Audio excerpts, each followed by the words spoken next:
Welcome back dear student, स्वागत है आपका ई लेक्चर सीरीज फाइनेंशियल मैनेजमेंट के अंदर। जो आज हम टॉपिक ले रहे हैं वो यूनिट सेकंड से है, जिसका टाइटल है टूल्स ऑफ फाइनेंशियल एनालिसिस। जब हम फाइनेंशियल मैनेजमेंट के अंदर टूल्स ऑफ फाइनेंशियल एनालिसिस पढ़ते हैं तो हमें कुछ पुरानी यादें ताज़ा हो जाती हैं। पुरानी यादें कौन सी? जब हम फर्स्ट सेम में थे तब हमने अकाउंटिंग फॉर मैनेजमेंट पढ़ा था, तो वहाँ पर भी हमने फाइनेंशियल एनालिसिस के कुछ टूल्स पढ़े थे। आपको याद आया? बोलो, आया। ओके बेटा, तो हम वही बात कर रहे हैं कि फाइनेंशियल एनालिसिस होता क्या है। मैं आपके सामने पुरानी जो इन्फॉर्मेशन थी एक बार वो आपके सामने रख देता हूँ, फिर आपको याद आ जाएगा कि हाँ सर आप बिल्कुल सही कह रहे हैं कि हमने ये चीज़ें पढ़ी हैं। जैसे हम देखें तो यहाँ कंपेरेटिव स्टेटमेंट है, कॉमन साइज स्टेटमेंट है, ट्रेंड एनालिसिस है, रेशियो एनालिसिस है और आपका कैश फ्लो एनालिसिस है।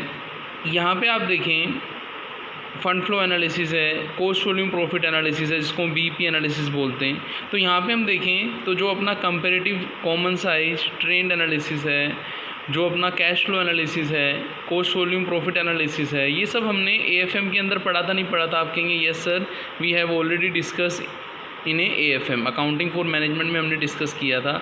आज हम इस लेक्चर के अंदर टूल्स की बात करेंगे, तो हम जब आगे के लेक्चर्स पढ़ेंगे तो वहाँ पे हम नेक्स्ट जो टूल्स है, जैसे फंड फ्लो एनालिसिस है आपका, जो हम पढ़ेंगे कॉस्ट वॉल्यूम प्रॉफिट एनालिसिस पर हम बीईपी एनालिसिस को हम देखेंगे कि BEP analysis, break even point analysis जो होता है इसको हम मार्जिनल कॉस्टिंग भी बोलते हैं, वो हम देखेंगे। इसके अलावा रेशियो एनालिसिस हम देखेंगे। तो उन सब चीज़ों को यहाँ पर हम इस लेक्चर में डिस्कस करेंगे, आने वाले लेक्चर के अंदर हम डिस्कस करेंगे। तो सबसे पहले मैं आपसे पूछता हूँ कि फाइनेंशियल स्टेटमेंट होता क्या है। तो आप कहेंगे कि सर जो ट्रेडिंग अकाउंट है, जो P&L अकाउंट है, जो बैलेंस शीट है, जो फाइनेंशियल कंडीशन को बताता है, बैलेंस शीट जैसे है, प्रॉफिटेबिलिटी पोजीशन को ट्रेडिंग P&L बताता है, हमें बिजनेस किस तरीके से एफिशिएंसी चेक करनी है उसके बारे में बताता है। तो फाइनेंशियल स्टेटमेंट ज़रूरी हैं। और यदि फाइनेंशियल स्टेटमेंट की जब हम बात करते हैं तो फाइनेंशियल स्टेटमेंट के कंपोनेंट हैं, ट्रेडिंग अकाउंट है, P&L अकाउंट है, बैलेंस शीट है, फाइनेंशियल स्टेटमेंट के कंपोनेंट हैं। जबकि फाइनेंशियल स्टेटमेंट ज़रूरी नहीं है कि हर कंपनी में ट्रेडिंग अकाउंट ही बने, हर कंपनी में प्रॉफिट एंड लॉस अकाउंट ही बने।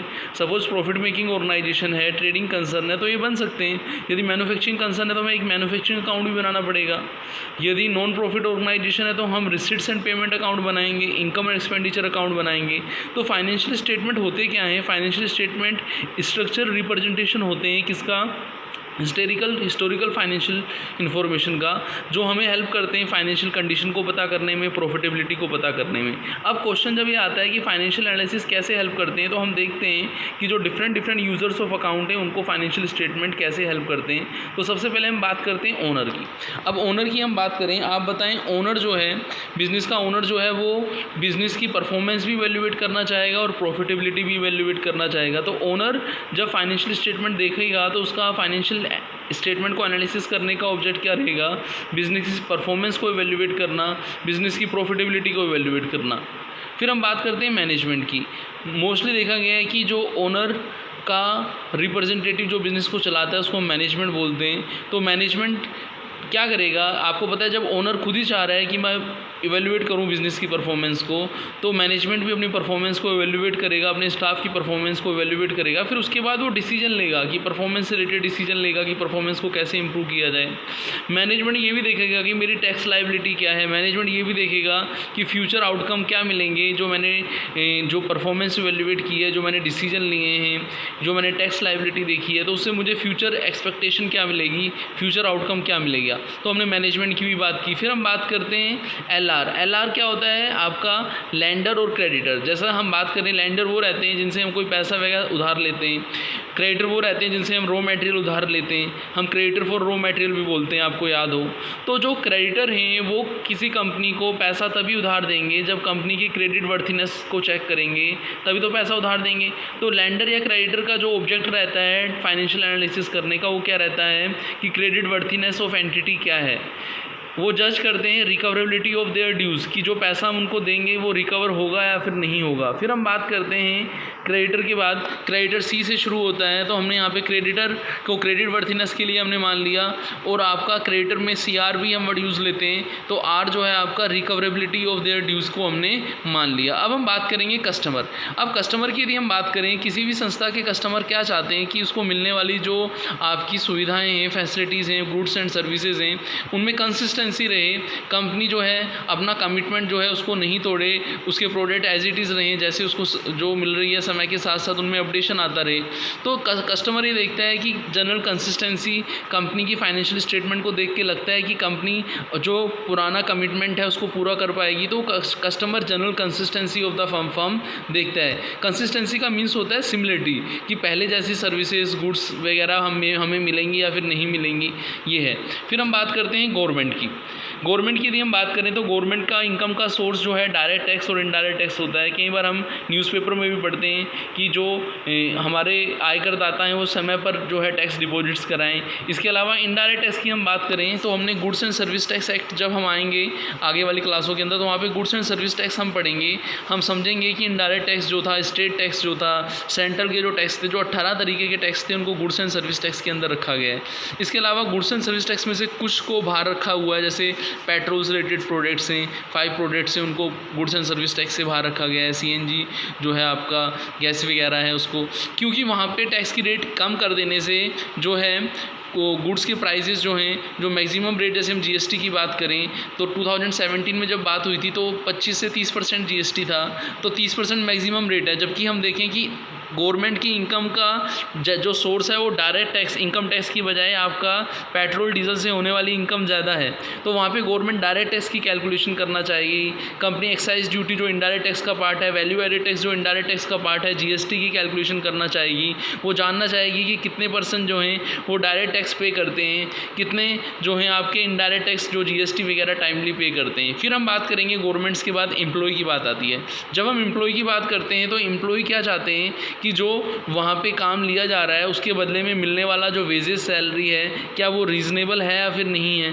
यदि उनको लगता है कि रीज़नेबल नहीं है, कंपनी के पास प्रॉफिट्स हैं, कंपनी को और जो है वेजेस को बढ़ाना चाहिए, सैलरी को बढ़ाना चाहिए, यदि उनको ऐसा लगता है और फाइनेंशियल स्टेटमेंट भी ये चीज़ें बताते हैं, तो वो डिमांड कर सकते हैं एक्स्ट्रा बोनस की। तो एम्प्लॉय के लिए रीज़नेबल वेजेस की, रीज़नेबल सैलरी की बात करें, एम्प्लॉय के लिए डायरेक्ट हम डिमांड फॉर एक्स्ट्रा बोनस की करें, तो एम्प्लॉय को उस चीज़ से बेनिफिट होगा नहीं होगा? आप कहेंगे यस सर बिल्कुल होगा।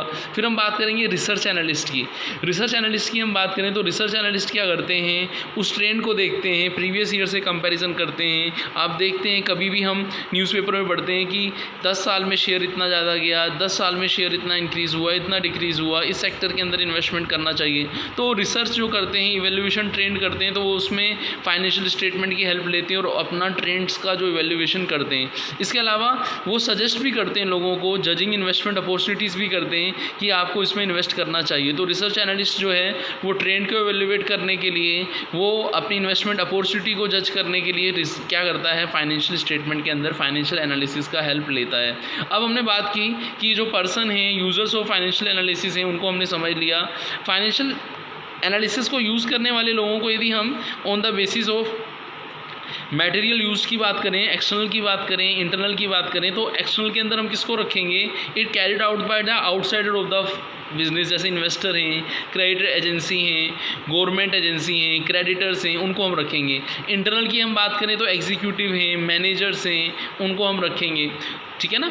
तो हमने इंटरनल एक्सटर्नल के बेस पे भी हमने समझा। अब हमें समझ में आ गया कि फाइनेंशियल एनालिसिस क्या होता है।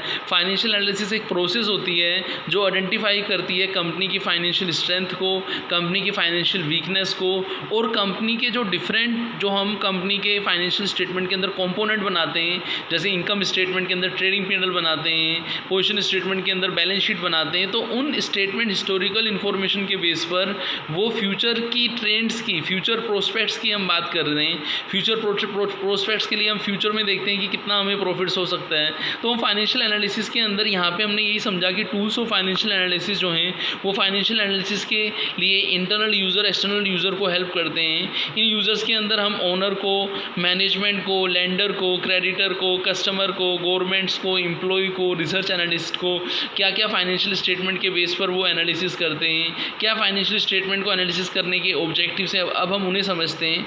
सबसे पहला ऑब्जेक्टिव आता है कि रिसोर्स यूजिंग मोस्टली इफेक्टिवली और एफिशिएंटली, कि रिसोर्सेज जो हैं वो इफेक्टिवली यूज़ हो रहे हैं या फिर नहीं हो रहे हैं। ऑनर इट्स करंट ओब्लिगेशन, कि कंपनी का जो करंट ओब्लिगेशन है कंपनी क्या उसको पूरा कर पा रही है नहीं कर पा रही है। डेट सर्विसिंग का मतलब ये हुआ कि लॉन्ग टर्म ओब्लिगेशन, डेटर्स जो अपने डेट्स हैं, लॉन्ग टर्म लोन हैं जिसको हम बोलते हैं, आपको याद हो शॉर्ट डेट्स लॉन्ग डेट्स की हमने कैटेगरी पढ़ी थी, तो लॉन्ग डेट्स जो हैं उनको इंटरेस्ट वगैरह टाइमली पेमेंट हो रहा है, जो हमने उनके साथ कमिटमेंट किया था क्या हम पूरा कर रहे हैं। फाइनेंशियल रिस्क मैनेजमेंट में, बिजनेस रिस्क मैनेजमेंट में हमें हेल्प करता है। हमारी अर्निंग को बढ़ाना है, जैसे आप पढ़ेंगे डिविडेंड पॉलिसी के अंदर स्टेबल डिविडेंड पॉलिसीज़, वहाँ डिविडेंड पे आउट को हम बढ़ाते हैं, हम रिटेंशन रेशियो को कम करते हैं, तो उन सब चीज़ों में भी हमें हेल्प करेगा।